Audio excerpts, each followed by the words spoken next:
যদি আপনি কোনো মেয়ের সঙ্গে কথা না বলেও শুধু নিজের নীরবতা দিয়ে তার মনে একটা ঝড় তৈরি করতে পারেন, তাহলে বুঝে নিন আপনি শুধু অ্যাট্রাকশন নয় বরং কন্ট্রোল শিখছেন। আর এই কন্ট্রোল কথার মাধ্যমে আসে না, আসে সাইলেন্স থেকে। আজকের এই পুরো স্টোইক স্পিচে আমি আপনাকে সেই 7টি স্টোইক নিয়ম সম্পর্কে বলবো যেগুলো কোনো কথা না বলেও একজন মেয়েকে আপনার থেকে আকৃষ্ট করতে পারে। সে নিজে কন্ট্যাক্ট করবে, নিজে কথা বাড়াবে এবং নিজে থেকেই আপনার সঙ্গে কানেক্ট হতে চাইবে। আর সবচেয়ে গুরুত্বপূর্ণ বিষয় হলো এই নিয়মগুলোর মধ্যে এমন কোনো কাজ নেই যেখানে আপনাকে তাকে কনভিন্স করতে হবে। পুরো শক্তি লুকিয়ে আছে আপনার সাইলেন্সের মধ্যে। চলুন শুরু করি। একজন মেয়ের মনে সাইলেন্স এত গভীর প্রভাব ফেলে কেন? স্টোইক্সরা বলেন, silence is a weapon, only the strong can hold it. মেয়েরা শুধু কথার সঙ্গে নয়, এনার্জির সঙ্গেও কানেক্ট করে। আপনি যত বেশি তার পেছনে ছুটবেন, বারবার মেসেজ করবেন, তত দ্রুত সে দূরে যেতে পারে। কিন্তু যখন আপনি শান্ত হয়ে যান, তখন একটা জিনিস ঘটে, তার মনে প্রশ্ন তৈরি হয়, এত হঠাৎ করে এত শান্ত হয়ে গেল কেন?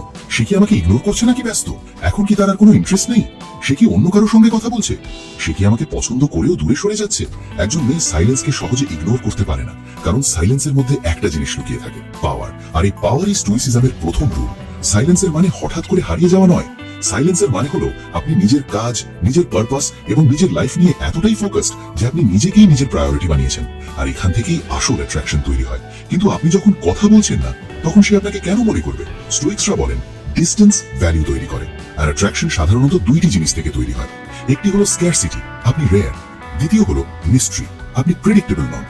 যখন আপনি কোনো কথা না বলে শান্ত থাকেন, তখন সে হঠাৎ এমন একটা জিনিস হারিয়ে ফেলে যেটা আগে তার কাছে ছিল। সেটা হলো আপনার অ্যাটেনশন। মনে রাখবেন, যে জিনিসের ভ্যালু আগে শূন্য ছিল, সাইলেন্স সেটাকেই মূল্যবান করে তোলে। যদি আপনি প্রতিদিন মেসেজ করতেন, তার প্রতিটি মেসেজের সঙ্গে সঙ্গে রিপ্লাই দিতেন, প্রতিটি কল ধরতেন, তাহলে সে ভাবতো এই মানুষটা সর্বসময় অ্যাভেলেবেল। কিন্তু আজ যখন আপনি শান্ত, তখন তার মনে প্রশ্ন আসে, এটা কেন বদলে গেল? আর ঠিক এই মুহূর্ত থেকেই অ্যাট্রাকশন শুরু হতে পারে। স্টোইক রুল হলো নিজের প্রেজেন্স কমান, কিন্তু একদম অদৃশ্য হয়ে যাবেন না। আপনাকে পুরোপুরি ডিসঅ্যাপিয়ার করতে হবে না, আপনাকে শুধু এতটুকু স্পেস দিতে হবে যাতে সে আপনার অ্যাবসেন্স অনুভব করতে পারে। কিভাবে? তার স্টোরি বারবার দেখবেন না, তার টেক্সটকে নিজের প্রায়োরিটি বানাবেন না, তাকে ইমপ্রেস করার চেষ্টা করবেন না। নিজের লাইফে ফোকাস করুন, নিজেকে তার মাথার উপর বসাবেন না। এটাই সাইলেন্সের আসল পাওয়ার। এখন প্রশ্ন হলো, কিভাবে তাকে মেন্টালি আপনার দিকে টানবেন? স্টোইক্সরা বলেন, control the inner world, outer world follows. আপনি বাইরে চুপ আছেন, কিন্তু ভেতরে যদি অস্থির থাকেন, তাহলে এটা আসল সাইলেন্স নয়। আপনি রিপ্লাই করছেন না, কিন্তু মাইন্ডের মধ্যে শুধু সেই মানুষটির চিন্তা চলছে। আপনি সাইলেন্স দেখাচ্ছেন, কিন্তু ভেতর থেকে ভেঙে পড়ছেন। তাহলে এই সাইলেন্স কোনো স্ট্র্যাটেজি নয়, এটা শুধু বাধ্যতা। আর বাধ্যতার সাইলেন্স কোনো অ্যাট্রাকশন তৈরি করে না।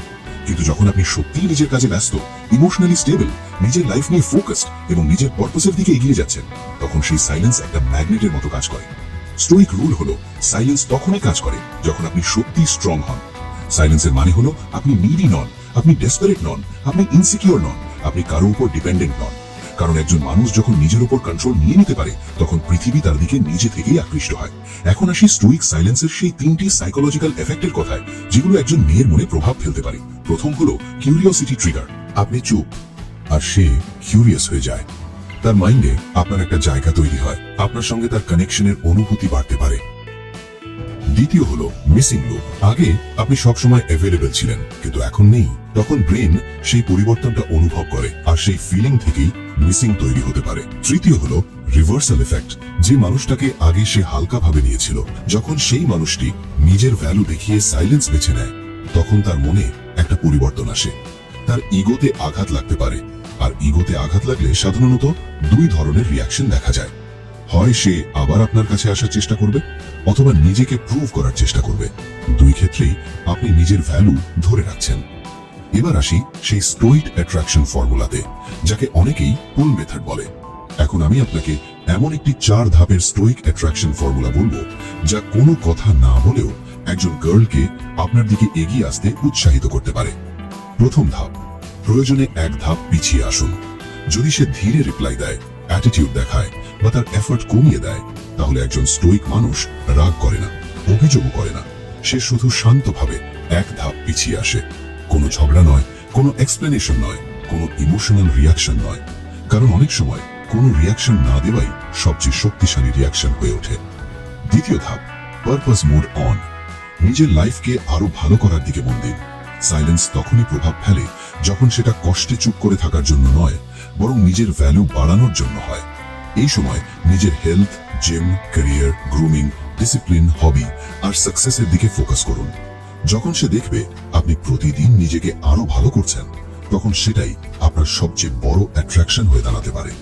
তৃতীয় ধাপ, কন্ট্রোলড প্রেজেন্স। একেবারেই হারিয়ে যাবেন না, তবে সব সময়ও সামনে থাকবেন না। যখন সামনে আসবেন তখন কনফিডেন্স, স্ট্রং অ্যাটিটিউড, নিজের কাজ, সুন্দর অ্যাপিয়ারেন্স, উন্নত লাইফস্টাইল আর পজিটিভ সোশ্যাল এনার্জির মাধ্যমে নিজেকে প্রকাশ করুন। তখন তার মনে প্রশ্ন জাগতে পারে, সে আমাকে নিয়ে ব্যস্ত নয়, তবুও নিজের লাইফে এত ভালো করছে কিভাবে? এই প্রশ্নই অনেক সময় তার চিন্তাকে আপনার দিকে ফিরিয়ে আনে। চতুর্থ ধাপ, দ্য সাইলেন্ট পুল। এখন আর আপনাকে কল বা মেসেজ করার জন্য অস্থির হতে হবে না, কারণ আপনার সাইলেন্স ইতিমধ্যেই তার মনে অনেক প্রশ্ন তৈরি করে ফেলেছে।